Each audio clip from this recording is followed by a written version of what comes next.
Chase Thomas podcast. My nephew needs me to record. See, I already hate it. All right, hello, and welcome back to another episode of Chase Thomas Podcast from Still, the aforementioned Chase Thomas, come to you live from Knoxville, Tennessee, Everything School HQ. Joining me from RockyTopInsider.com, it's Ryan Schumpert. Ryan, good evening, sir. How are you? I'm doing well. Busy day, but busy time of year. So football, basketball, baseball, all going on. There you go. Also here, Ethan Stone of SaturdayDownSouth.com. Ethan, good evening, sir. How are you? Yeah, I'm doing well. I've got the house to myself this week, so try my best not to destroy the place. But got Bears Commanders on here. I get to watch Jake Moody be my kicker instead of Cairo Santos, so I'm feeling fantastic. Y'all better not spoil Falcons Bills at all. I don't know if y'all are gonna have it on. I don't know. It's on.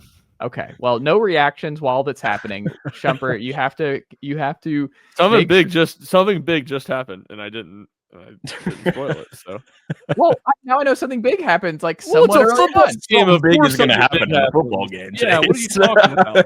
No injury, just a normal football play. Well, you're getting more in depth. Don't tell it. Could have been either team. Yeah, this is ridiculous, Chase. This is ridiculous by you. I'm sorry. Can you lock in for this podcast for 30 to 40 minutes? Can you do that, Schumpert? You're asking a lot out of me. You're asking a lot out of me, man. I got a fantasy game at stake tonight. Oh, I'm sorry. All right, yeah. Why didn't you say so, right, Shepard? Then I would have completely understood the situation. But just because your team could not be more irrelevant right now, yeah, things could. Well, we're pretty irrelevant. We're pretty relevant with how bad we are. That's true. You think an irrelevant team would fire their coach without having their interim coach decided? You think an irrelevant team would do that? No. You have to be so bad to be relevant to fire your coach without having named the interim coach, knowing who's the interim coach yet. That's tanking the right way. That's where you're ensuring that we're going 1-16. That's how you do it. And Mike McCoy, it's been really bad last couple times he's been coach. That's how you lock in there. You want to make sure you lock in with an interim. No chance of some success to knock you out of that number one spot. Yeah, I mean it's like who cares though, because all the quarterbacks stink. So we don't even get the fun. We don't even get the fun that the Bears had of having a number. Don't even start with me on that nonsense, because I am. Well, you're also an Atlanta Hawks fan, so I am in the middle of I was watching Cooper Flag highlights last night for the Mavericks, and we're in the middle of the Victor Wembanyama and Cooper Flag drafts. Is just so Atlanta Hawks. It makes me sick. It just makes me absolute. And then a fantastic class the following year, this year too. So yeah, it's great. You completely no luck whatsoever. What makes me laugh about this is I remember sitting in the press box at, I believe, Carter Hawkins Field is Vanderbilt Baseball Stadium when the Hawks won the draft lottery. And I go, of course the Hawks win the draft lottery in the year that there's not a clear number one overall pick. It's a terrible draft. And you told me, you can't do this right now. You can't do this. The Hawks won the lottery. Yeah. We're excited. I tried to tell you. I knew. Tried to tell you. And it was terrible. I love Zach. Reese's solid. He's a good rotation guy. But he's a number 7 pick in a pretty good draft. But he went number 1. And it's the Hawks, it's not their fault. There's only it was just they lucked out. In some ways, they lucked out and moved up at the to get the number 1 pick. But yeah, it's so Atlanta Hawks to be squashed in between Cooper Flag and Victor Wembanyama, because I was just watching Cooper last night and I was like, good God, Cooper's going to be awesome. Cooper is just going to be a multi-time all-star. Cooper Flag's going to be really good. And obviously Wemby is generational, but there are some Hawks fans who are still you can't say anything on Cooper yet. Zach is a future star. And I'm like, all right, I'm not going down with the ship. I'm just gonna be I'm going to enjoy Zachary Rizachet on my basketball team. I think the Hawks are gonna be really good, but I'm not going to die on the hill of hold on, let's hold off on Cooper Flag and everything else. I'd rather have Zach right now. I'm all right, I'm not doing it. But I'm dead inside from the Luka Doncic draft night trade, because I know exactly. I'll never forget it where I was. My reaction when it happened, when they drafted Luka, just that whole night is just a gigantic blur because of all the emotions that I had. But that is neither here nor there. We have some Tennessee football to talk about here as Tennessee moves to 5-1. Ryan and Ethan, it was another highly contested game. It was one where I was feeling worse and worse leading up, as the group chat can attest to going into this ball game. It's just the bad feeling. It was like, oh man, I did not feel good as the game week went on. Saturday went on. Another Saturday. Yeah, it was tough. I did not have a great feeling. And I know you didn't have a great feeling, Ryan Schumpert, too, in the second half in that game, depending on how a couple things went. I said at halftime to Sylvia and Rick, I said, we're about to figure something out here. We're about to figure out if Tennessee is the one team Arkansas cannot piss down its leg against in the second half. Because Arkansas, for the last 2 years, they play everybody well in the first half. And then they just piss down their leg in the third quarter and lose. And that's what exactly happened. Tennessee went a little Butch Jones on it and played extremely conservative and made it a game again. But fortunately, Arkansas couldn't stop the run. So they were able to not let Taylor Green get the ball back. Well, before we talk some more Arkansas, Tennessee and the fallout there, Ryan, we know the line, which has moved down from what it was before the season, moved down since what it opened at for Tennessee, Alabama, third Saturday in October. It's going to be a lot of fun on Saturday night under the lights. First time since 2021. Tennessee is back under the lights in Tuscaloosa. Same call, right? I think McDonough and McElroy did that in 21, right? If I'm not mistaken. I have no idea. They did it last year. I don't know about 21. I think they did 21. I'm not sure too. They were even a pair in 21. I remember they weren't because I remember Blackledge. It would have been clearly. Blackledge with McDonough. Okay, because McDonough and Blackledge did the game at Pitt in 22. I remember. Okay, so I'm very, very curious about this game and where y'all are at because Bama's favored by 7.5. We'll see where it's at. It's gone down a little bit. I weirdly think this is a good matchup for Tennessee. And obviously Tennessee's played Bama very well on the road.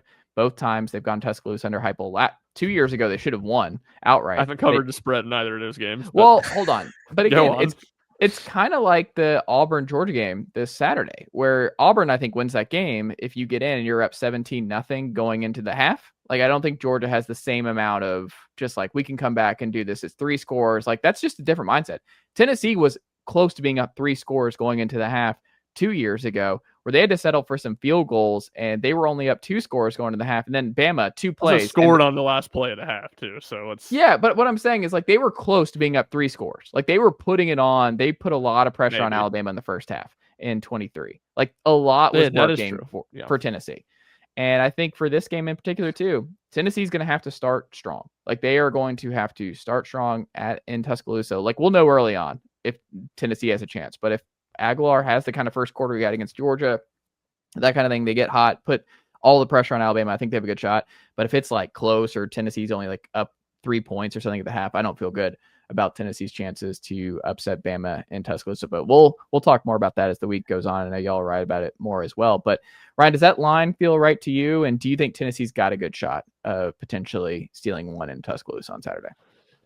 Yeah, this is the one Monday that I haven't done my deep dive on Alabama yet. It's getting pushed to the morning, so I'm probably not as informed as I should be at this point. But I don't love it. I don't like the matchup of Tennessee's defense against Alabama's offense, which, granted, you could say, what matchup would you like for Tennessee's defense right now? And to that, I would say touche. But the way Alabama plays clock control, the way that Ty Simpson throws the ball over the middle of the football. He's about middle of the football field. He's about as good as any passer in the country throwing the ball over the middle. We know Tennessee is pretty much a disaster as his own defense team. One of the worst zone defense teams that I've, at least at Tennessee, can remember watching. I think they're almost going to have to, because of that aspect, they're going to have to just ride with Ty Redmond and man coverage and let him play bump and run. If he gets burned against some good receivers, he gets burnt. But I think you kind of got to let him sink or swim. So that aspect of it makes me think, I don't feel great about Tennessee's chances as it pertains to the line. Yeah, no, I mean, I think that's relatively right. I don't know how you can watch the SEC this year, and specifically these two teams, but just in general the SEC, and think a lot of these games are going to be blowouts. So I wouldn't think that Alabama should be massive favorites or anything like that. So it all kind of checks out to me. I certainly won't be picking Tennessee, or at least as of Monday, I'm not at the point where I would pick Tennessee if I had to do my game predictions right now. But Tennessee is certainly capable of being in this game and trying to give themselves a chance to steal one. We'll see if Jam Miller plays Ethan but didn't look good. I think he had a concussion, right? That is big. So if he's not playing, and I think Bama, what they're really good at, and like you said, Ryan, the zone defense stuff scares me. Like Ty Simpson just picking apart the secondary and linebackers like that. You're not going to have Spillman in the first half in this game too. Like that all scares me. But I do think what will give Tennessee a fighting chance, Ethan, is that Bama can't run the ball well. And I don't think that Tennessee cannot get off the field. Like Washington and Russell averaged, I had it in my story over in sportsrenaissanceman.com the other day, but it was like 6.8, something like that, yards per carry between the two of them. I mean, they ran all over Tennessee. That's not what Bama's going to do. So Bama's going to have to pass. Ty's going to have to be at his A game. But I don't know. I think this matchup weirdly offensively is better than what Arkansas posed for Tennessee. Maybe I'm overthinking it a little bit, but I do think it's a little bit better and that there is a better path to Tennessee having more success defensively against Bama than they did against Arkansas. Is that crazy? I don't know. It's tough because I agree with you that Alabama has not run the football particularly well this year, even with Jim Miller in the game. They've also played just tougher defenses, right? I mean, they played Missouri. Vanderbilt's playing better defense this year, and then obviously they played Georgia like Tennessee did. And Georgia's not having their best defensive year either, but I think that certainly goes into it a little bit. And it's the thing that gives me pause about this game in general is exactly what Ryan said. Is it feels like Ty Simpson is going to be able to just pick this team apart when it comes down to it. Like if the Vols were up 4 points with 3 minutes remaining, there's zero chance I'd give the defense of stopping Ty Simpson and just that quick, calculated, like deliberate over the middle offense that Ryan Grubb is running with them. I don't think that meshes particularly well with Tennessee's defense.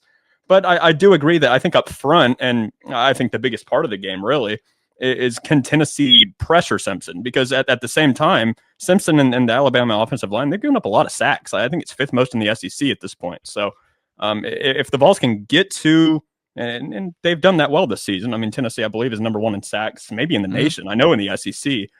So if they can create enough havoc and just make life a little bit difficult for Simpson, flush him out of the pocket every once in a while so he's not just sitting back there and just picking us off, because I do believe he has the capability to do that. And if the Vols can't touch him, like it's just game over, because he doesn't turn the ball over is another big thing about it. Alabama in general has lost the ball twice this season.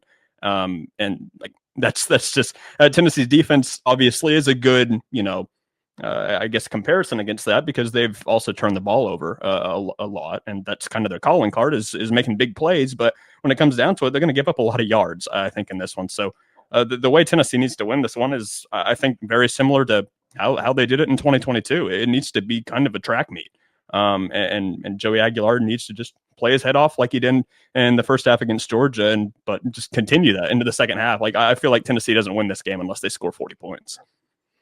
That might be the case all season. Like the margin of error for Tennessee right now is jarring. Like they're averaging, I think 38.2 points per game in conference play, and they're giving up 36.3. It's just like Tennessee, it's just bizarre. Like they're second to last in scoring defense in the conference, and they're number one in scoring offense. Like it is what it is. Like you're not getting that fixed. We're midway through the season. Like it's just, that's why it's not all doom and gloom, but it's also all not sunshine and rainbows. And it's just weird. Like Tennessee's so weird. The more I watch and see, and like going back today, it's like on Saturday, it's like either 3 plays and punt, and it's just like, oh, that was an awful series. And then when they're humming though, and they're just moving, they're like, oh, there's Kitzelman, there's Staley, there's Mike, there's that, and then just like boom, boom, boom, and suddenly they're inside the 10, touchdown, and wow, that happened very quickly. And Tennessee looks like an unstoppable unit. It's very jarring how just Jekyll and Hyde this team can be offensively at times, but they're doing enough. Like, so I think people are overthinking the offense, where it's like, oh, I'd like some more. It's like they're putting up what they need to put up to win every single football game. Like, yes, it's not as clean as it was in 22. They lead college football in scoring. Like they're still averaging 42 points a game, and they're still number one in the SEC in scoring. Like the offense is doing its job. The offense is doing everything that they are supposed to do scoring wise to win just about every game on their schedule. Now, the defense, will they do their job? It's like Mark Wahlberg in The Departed. I'm the guy who does his job. You must be the other guy. Like, I just imagine that's what the offense has been looking at. I mean, I'm not putting it on the defense, because defensive line's been awesome. And I'm not putting, because Joshua Joseph has been awesome. Jordan Ross had a great game on Saturday. I'll continue to argue the defense was better in the Mississippi State game than the offense was, or was more responsible for Tennessee winning than the offense was. But the offense wasn't bad. The offense could have been better. It wasn't bad besides turnovers. You count the turn. I mean, they set him up inside the 30-yard line twice. Like Brazel got a touchdown call back. You got to remember, like there was multiple plays that like were called back that I think Tennessee one play, but also just and Staley, I think again throwing him back there in punt returns, I think messed up his entire day. And then Kitzman had his worst game as well. So there's just different. Yeah, there was just some outliers. Those things happen. They do happen, but I don't. I mean, Kitzman rebounded. That's my point. It's like Kitzman rebounded, Staley rebounded. They're fine. My point was simply about the Mississippi State game, not anything larger than that. Ethan, the biggest red flag coming out of the Vols win over Arkansas was what, in your opinion? It's hard to put like a stat to this or anything like that. It's just eye test stuff. And I think Heupel even said it today. Just missed assignments, being out of position, poor tackling, and in the secondary, and really all the linebackers apart from Arian Carter. Edwin Spillman had a good game, but he's going to be gone for the first half against Alabama. So, that gives you some pause with T-Lander in there against a lot of really athletic, fast Alabama receivers. If Jam Miller plays, that'll obviously be a problem as well. So I think just that, and it piggybacks off of what I've said. It's my main concern for this game, and it will be my main concern for this game this entire week, is just how do you stop Ty Simpson from just picking the secondary apart? How do you stop Alabama from just steamrolling Tennessee at times, like how Georgia did at the start of the second half in Knoxville earlier this year? That makes me nervous, especially seeing that from Taylon Green, who is really the opposite quarterback from Ty Simpson. I feel like Taylon Green kind of excels outside of structure. He's not a particularly accurate guy. He's explosive. He can run. He can do all that. Ty Simpson's not that way. He sits in the pocket. He makes just the 1 inch by 1 inch throw in windows. Did it against Mizzou on 4th and 8.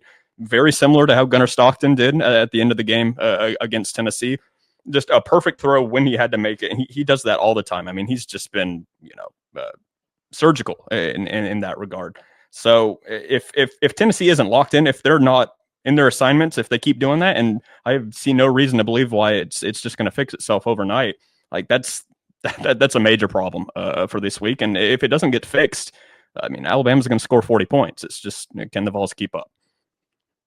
Would really like Jermod Montgomery to be available. That would be really nice. I would really because like it just kind of, and I'll get Ryan's take on this here, is just that like I'm not letting the defense, like it is what it is. Like Tennessee's got I mean, the safety issue is not going anywhere. The safeties are going to be the worst in the SEC maybe all season long. The linebackers, I don't think are getting better as the court. Like you're just kind of searching for answers, and you're just young there. Like I wonder too, if you got William Anderson, I'd be like, if you go back, would you take a portal 1 year Peely guy one more time to give Spillman and a couple of these other guys a little bit more runway, to not throw this many young guys and not have to put yourself in a position where T-Lander has to be one of your starters next to Arion? Like maybe you lose T-Lander. It's like, are you sure like that wouldn't have been better for all involved? Is like getting a 1 year Peely type with Carter to kind of bridge the gap for Spillman and company. But yeah, I don't know how that one go. But yeah, Jermod would be just such a huge win in this game. Like even if he's 75%, like Jermod, because Ty Redmond's going to get targeted nonstop by Ty Simpson in this team. Like DeBoer is going to go right at Ty. We haven't seen it since the Georgia game. I imagine we're going to see it a whole bunch on Saturday. And these safeties are going to be targeted. Like they're going to have to make plays in space, and they're going to go after turn time. They're going to go after T-Lander. They're going to go after Arion. They're going to go after Farouk. Like it is what it is, right? Like I know that's what's going to keep happening until they prove otherwise. They can stop it. Like why would you not, Ryan? Yeah, for sure. Like, and you said the thing about targeting Ty Redmond. I think a lot of that's because Tennessee's played a lot of soft coverage with Ty Redmond and been very conservative. And I just don't think you can afford to do that in this game, to be honest. I think you got to sink or swim here. We got to play a lot of man coverage if we're going to have success, because I just don't think you can play a lot of zone coverage and put Tennessee's safeties and linebackers in those positions and expect them to deliver. No, I mean, did you have anything else on the yeah, just the red flag answer. I actually have a little bit of a rant. Red flag question. I think we talked about this. I can't remember. I talked about this with somebody.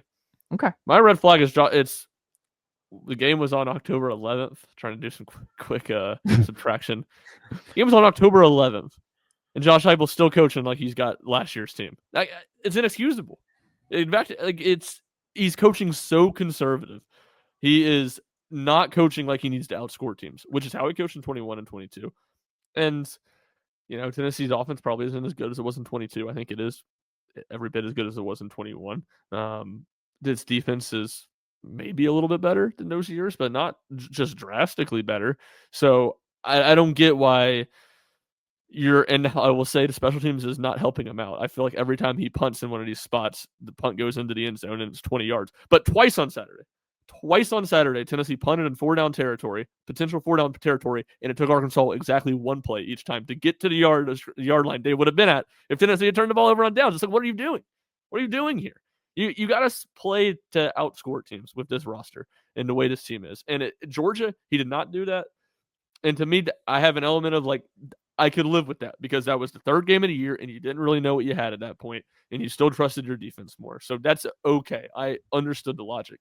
We're too far into the season to be acting that way and to be treating this roster that way. So that's when you talk about red flag, like that has to change the rest of the year if Tennessee is going to, find a way to only lose one game down the stretch here and make the playoffs. No, I'm right there with you. And I wonder if part of it just because it takes some time to like really sink in that like, oh, this is not getting better. You know what I mean? He was pretty honest though, Heupel. Like he did not talk about the defense the way he did, where he like Ethan, you talked about it, like the missed assignments and things like you can tell there's real frustration there. Or maybe it's sinking in that like, oh, we got some problems. And like just I gotta change how I'm doing things. I mean, he wasn't completely remember last year was the year he went for it on his own 10 against Florida. Like that did happen last year. So but that was such an outlier and so stupid. He shouldn't do that. He shouldn't do that on Saturday. No, he should. We're not advocating. He should never do that again.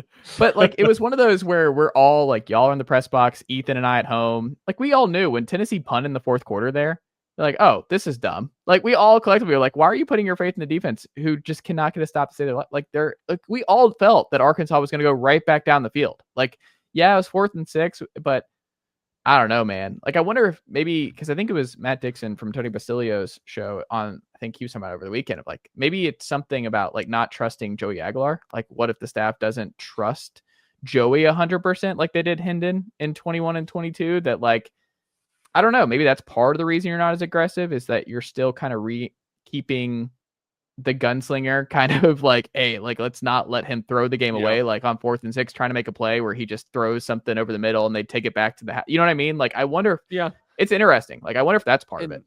And that, that could be. And I would say just on expanding on that point too, like to me, it wasn't just not going for it on 4th down. It's why are you running the ball on 3rd and 6? Yeah. And look, maybe they thought they could get it running it. And, they ran the ball really well against Arkansas. So I don't think that's just some crazy thought, but to me, that felt like we're going to run the ball here to run the clock and run 40 more seconds off the clock. And if we don't get it, we'll punt. Like they should have been playing to get the first down in that sequence is my bigger thing than just like not going for it on 4th down because they were at this yard line. Like you should have been playing to go down the field and score. And by getting another first down, you'll get to run more time off the clock. Like that's, that was frustrating to me. And I just don't really understand it. Yeah. The biggest positive, though, Ryan Schumpert, coming out of this game for you is what? I think that they ran the football well. Deshaun Bishop ran the football well. Star Thomas had his worst game as well, I think. Star was bad. Yeah, probably so. I mean, he's played 6 games as Vols, so it's a small sample size. I think I did make the comment. That was necessary. As Ethan, he lit up there. He was like, "Oh, Ryan, throwing it back." Like, well, he's only played 6 games. So. Yeah, I just meant the fact that he wasn't Ryan. Great. Yeah, sure. Sure. If you want to kill him, you can. I'm just saying. I'm saying Star had a bad game. Deshaun Bishop was awesome. He had his best game as a Vol. I'm just saying Star was not good. Best game as a Vol too. Your guy. Who? I do think it worked. Peyton Lewis. Oh yeah, Peyton was great. I do think it was a perfect timing for like when Star got hurt, or not Star got hurt. Deshaun got hurt. Where like the red zone is where Peyton Lewis is going to be good because he's fast and he's big and it's tough. He gets going straight downhill. He's tough to bring down, and it's a little bit less about reading the running lanes and stuff like that, which is where I think he struggles. So that was like it happened there where he came in, and then the next drive you get the turnover and you got the ball right in the red zone. So like, that worked out great to just get him in the rhythm of the game, I thought.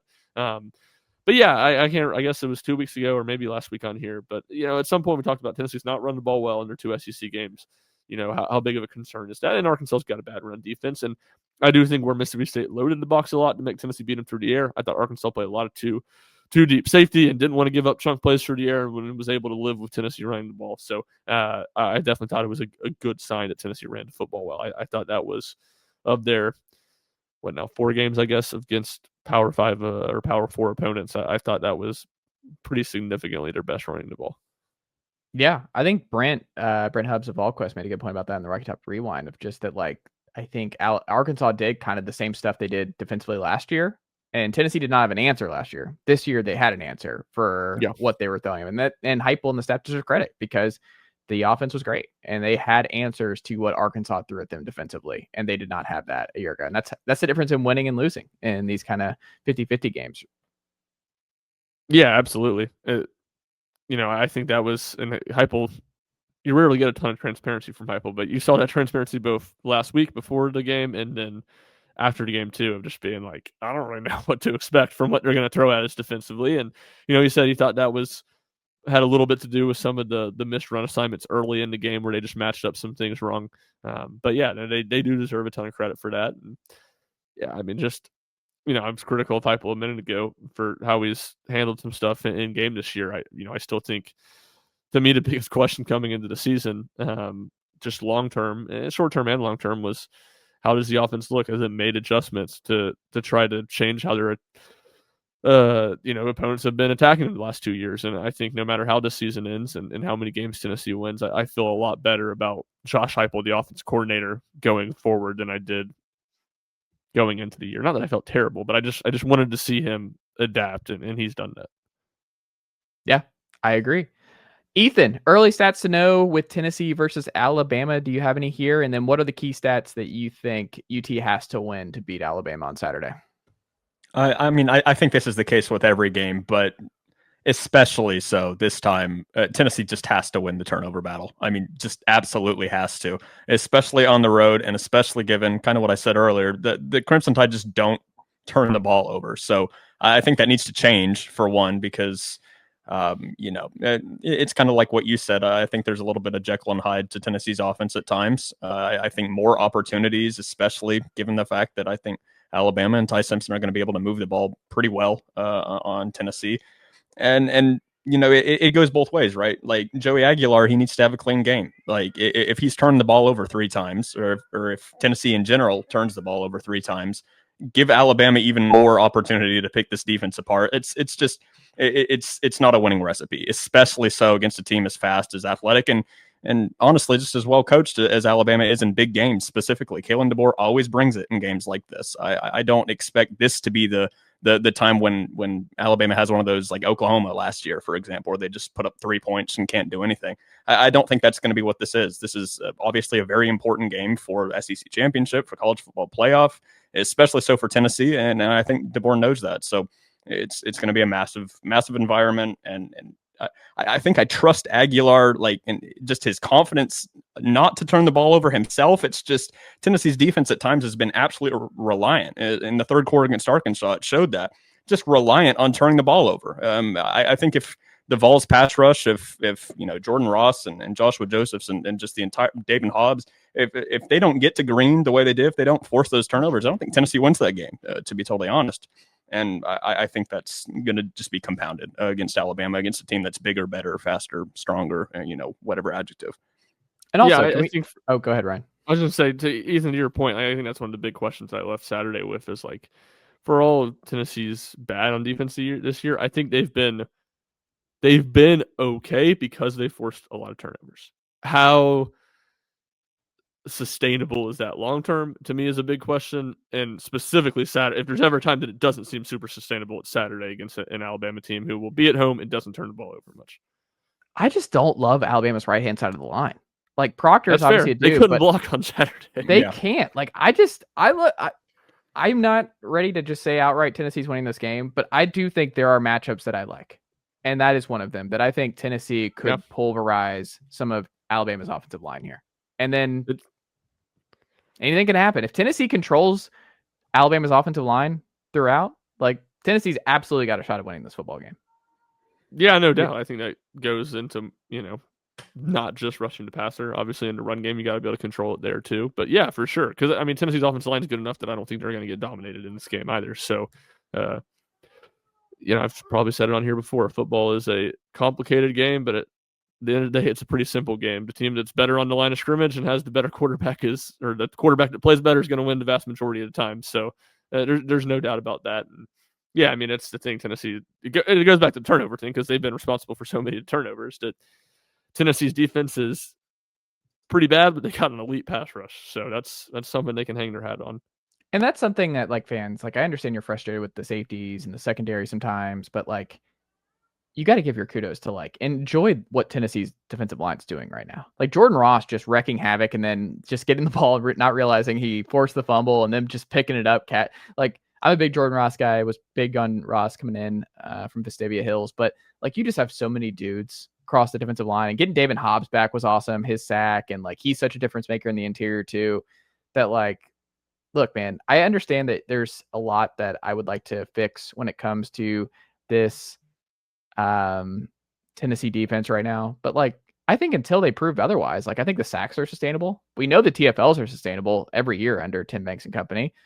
I think this is not going anywhere. I think if they're healthy, like, Joshua Josephs is playing like a first round guy. Like, they have dudes everywhere across the defensive line right now. And it's like, 1 week it's Tyree West who pops. 1 week it's David Hobbs. 1 week it's Joshua Josephs. 1 week it's Caleb Herring. 1 week it's Jordan Ross. Like, they just have waves now, and they're the healthiest they've been on the defensive line all year. That like, hey, like, give them props. Give Coach Chop and Ronnie Garner props, because like, props. That's a tongue twister, but give them props because like, they are forcing turnovers, and they are going to continue to do so because they keep hitting the quarterback, and like, they're big dudes who are just like, they're crushing guys. Like, Herring crushes you. Tyree West is crushing dudes. Like, Jordan Ross, like, anything can happen when they are coming off the blind side and crushing these quarterbacks. So I think that's sustainable. The sacks and TFLs, I do think, is sustainable this year. Sacks and TFLs, I completely agree. To me, the turnovers is and I'm not saying it's not. I just wonder. I would like to see the ratio of sack to strip sack. Tennessee has to be far, far higher than anybody in the country. But I mean, that might just be the kind of year they're having. You know what I mean? Like, do you remember the USC had this crazy turnover margin year a couple of years ago? Do you remember this, Ethan, where they were so far ahead of everybody else in turnover margin, and people were just like, well, it's going to flip some point. And it's like, okay, maybe. Or USC is just going to have the luckiest year of all time turnover margin wise. And they just ended up doing that. Like, they did. Like, that was the season. Like, they were number 1 in turnover margin. I think it was 2 years ago. Maybe it was 3. But their turnover margin was crazy ahead of everybody else. And I think that just might be what Tennessee is this year. Sacks, TFLs, and turnovers. And I think that just might be like that year. And we're going to talk about this years later on the show, where it's like, y'all remember that year where Tennessee, for whatever reason, like, led the country in sacks, TFLs, and like turnover margin? That was bizarre, because everything else about the defense was not good. But they, for whatever reason, just were really good at that. I think that might be the kind of season they have. I don't remember the exact season it was, but I do know what you're talking about with that USC team. I don't know when that was, but I remember. Was that Lincoln Riley's first year? Am I making that up? It might have been. I think I can pull it up pretty quick. But they were so far, 2022. So they were number 1 in the country in turnover margin in 22. Yeah, that would have been Lincoln's first year. Yeah, when they went 10-2, I want to say Utah blasted them in the championship game. They would have made the playoffs if they won that. That's right, because they were plus 21. They were the only team in the 20s in turnover margin. They were plus 21. Yeah, and I mean, I guess to the positive of that, Chase, like, just as a whole, and I feel like more of this is on the offensive side. I don't feel like Tennessee's just like recovered every fumble this year. I mean, there's a fumble on Saturday they didn't recover. They didn't recover a fumble against Syracuse late in the first half when Josh Joseph had a strip sack, and certainly they've had a number of fumbles offensively that they haven't recovered too. So it's the recovery rate's not insane, which I think you would probably worry about a little bit more if it was. Yeah. Ryan, what do we need to know about the latest Tennessee commit out of my neck of the woods? Manny Green, 4-star wing, the second wing to join the fray, joining Ralph Scott in the 2026 class. Is he a good fit? Why is he a good fit for Rick Barnes? And what Tennessee's trying to build on the perimeter? And then how are he and Scott different wings on the floor based on what you've heard and people you talk to? Yeah, I think he's a good fit. I feel like Tennessee gets one of these guys every year. It's just a defensive first wing in the high school class, and that's what Manny Green is. He's a really good perimeter defender. He's a really good athlete. Still raw on the offensive end of the court. So yeah, I think that's the positive about him. Because of that, I don't think Tennessee had to break the bank to get him, which I think was kind of the big question there in his recruitment. Was like Tennessee wasn't going to budge from what they were willing to offer him, and if he was willing to go to I mean, Tennessee, I think from a basketball standpoint, was the school that made the most sense for him. So that all worked out. How he and Ralph Scott are different. One, I think Ralph Scott, just from like a ceiling standpoint, is way, way higher. You're talking about a 6'8" kid with freakish, like a 7'3" wingspan, more gifted offensively, better shooter. Not that he's a finished product by any means, but a little bit less raw on the offensive end of the court than Green is. Green, the comp I would kind of make for him, and I don't think he's going to play the 4, but from watching his tape, from hearing people talk about him, a little bit of Armani Moore is kind of the vibe I get of just plays bigger than he actually is in size. Like where Ralph Scott is super long, I think Manny Green is going to be like a little bit of a unit, just ripped Jemai Meshack kind of type from a physical standpoint, and does some more of the nitty gritty type of things. And he's a bigger wing too, 6'6". And again, I don't think that he's necessarily going to play the 4 like Armani Moore did at Tennessee as like a 6'4" or 6'5" forward, whatever he was. But I think that kind of skill set is a little bit more what you're looking for. Both he and Scott are playing multi-year guys, right? Yes, I could see Scott being like a 2-year guy, but I would think Manny Green will be 3-4 year guy at the very least, or that in college basketball. You can never predict that stuff at the transfer portal these days, but he's not. I don't think either are one and done, which I think is what you're asking. Is it? But when you look at him and Amari Evans, higher upside, Green or Amari? I would lean Amari. I don't say that with a ton of conviction, but that would be my thought. Amari, I was about to say Armani. Amari he's had some flashes this summer and shooting some stretches where he shoots the ball pretty well and can create some stuff offensively. But who knows? We'll see where I wonder what Amari Evans' offensive game looked like at this time a year ago when he committed to Tennessee, and we'll see what Manny Green's game looks like in a year. Yeah, I don't know how much Clarence Masamba blocks these guys, because Clarence Masamba being the star that I have him projected as here at Tennessee over the next couple of years. True. I don't know, changes stuff. Good. It's a lot of guys at those wing positions. I just can't wait. Can you imagine like an elite pick and roll with JP Estrella and Clarence Masamba out of nowhere this season? I don't think we're getting that this season. Yeah. Maybe next though. Maybe next year. Final thing here, Ethan, halfway through the season, how do you think the second half goes for Tennessee, for the Vols, based on what you've seen through 6 games? How do you think, crystal ball here, how do you think this ultimately goes? Yeah, I think this is a tough question, especially because of the competition that Tennessee has played to this point. Like Arkansas and Mississippi State, I think Mississippi State's probably fine. Arkansas's got the worst defense in the SEC. Syracuse without their quarterback, so we just don't really know the type of production that they're going to get on offense. It's just been a little, I guess, strange to read it. Like you look at it and you say, okay, there's holes in the defense, but who is going to be able to pick that apart? Now, John Mateer with a broken right hand is a completely different player than John Mateer before breaking his right hand. He looked terrible against Texas. So 3 picks. Exactly. I mean, that makes you wonder about his efficacy coming into Neyland Stadium and playing the Vols. I think Oklahoma still has a great defense, but I like I said earlier earlier in this show, I trust Joey at this point against most defenses he's going to go against. And if Oklahoma is kind of one-dimensional and Mateer kind of struggles, in Knoxville, obviously this is all conjecture, but I go into the back half of the season less nervous about Oklahoma than I was going to be. Florida is a train wreck, but it's in Gainesville, so there's just no way really to know what's going on. I think Vanderbilt's defense is exposable, and it'll be the last game of the season, obviously, but I think Tennessee can move the ball like Alabama did against them. So, it's a lot of the same. It's just, can the Vols play situational football when it comes down to it? And I think that kind of remains to be seen. I think I'm still going to go with, I think the Vols can make the playoff. I think they can get 10-2 out of this, just because I think the schedule matches up fairly well.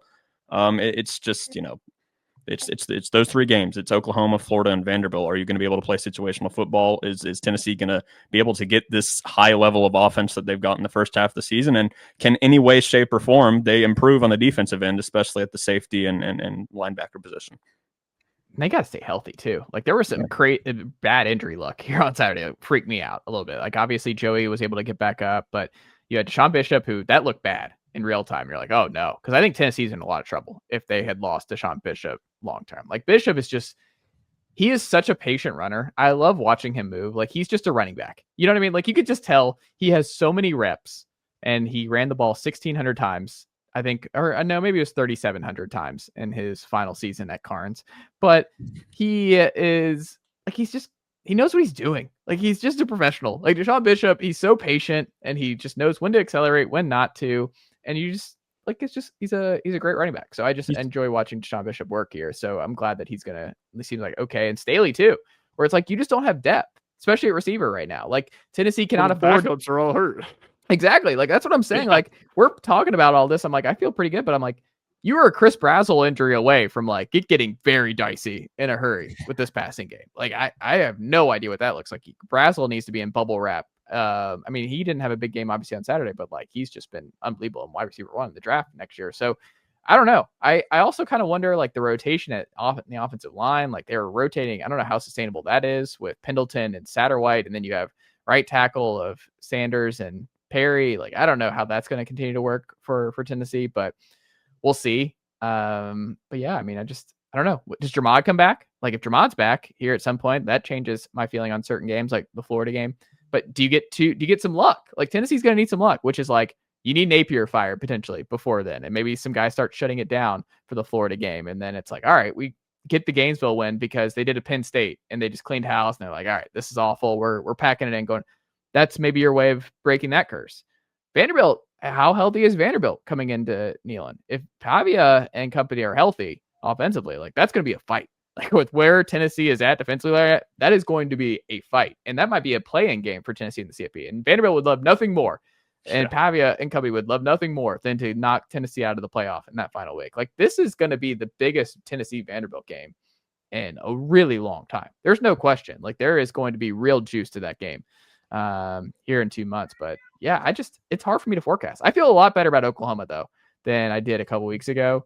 I think Tennessee's going to win that game. They're going to beat Kentucky. They can lose to Alabama. And I still think there's a really good chance it's a CFP team, but they're also just, the margins are so thin right now that I don't have a strong amount of confidence, but yeah, I don't know. We shall see. Ryan Schumpert, what can the good folks check out from you and the team over at RockyTopInsider.com this week? Yeah, tons of stuff getting you ready for Tennessee, Alabama. I was over at baseball scrimmage today, so some notes and stats from that. Tennessee basketball SEC media days this week, so we'll have some content down there from that. And then I have a Jordan Thomas feature coming out on Thursday, so that should be a fun one. So check that out. I love it. Ethan Stone, what about you over at SaturdayDownSouth.com this week? Yeah, I've got bowl projections out probably when you're listening to this. At this point, it's going to go out on Tuesday morning. And that's really the only column I'm writing weekly at this point. I'll obviously be on the news desk on Saturday for what could very well be one of the biggest weeks of the season in college football. So get ready for that. And our whole team will have a news desk coverage on obviously SDS and then Saturday Tradition. I love it. Ryan Schumpert, Ethan Stone, always a pleasure. And I'll talk to y'all again next week. Nicely done, nephew. The Chase Thomas Podcast. Hell yeah.